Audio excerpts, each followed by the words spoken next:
Kain tayo. Ito ang pananghalian ko today. Kamote. Kamote with kimchi. Mumalingi.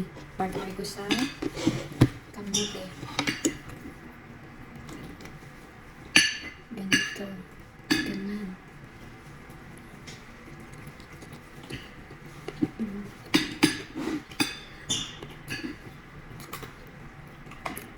Sarap.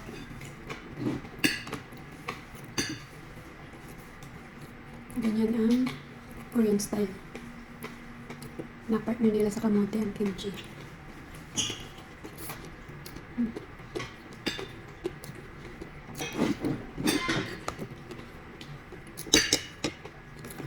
Galing ko sa church.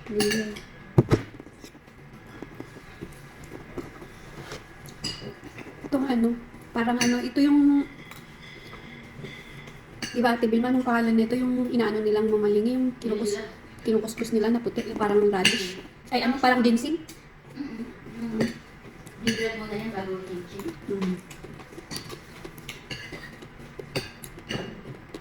Mga tanda, nakikita ko sa palengke, kinukuskus nila to eh. Kaya tanggal yung balat niya, kinukuskus ng kutsilyo eh. Pag nag-kimchi ka din, pinakasahan din sa kalkuluan.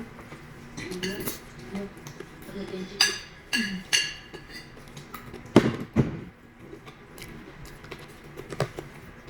Yung mga ano. Try mo, kamote with tapos lagyan mo.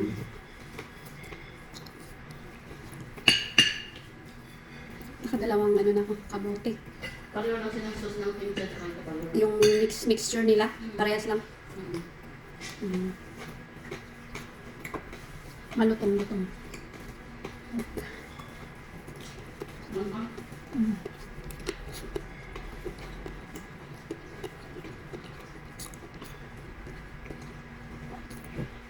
Pag nag-kimchi ka, maraming ingredients yan.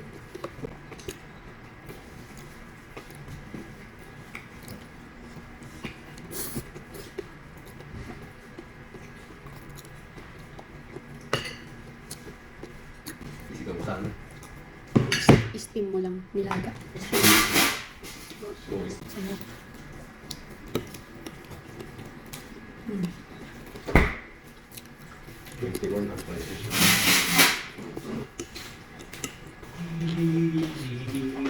Kulang 10 minutes ah.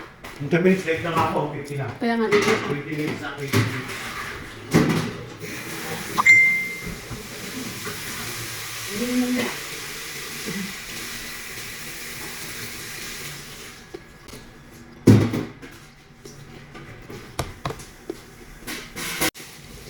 Last bite.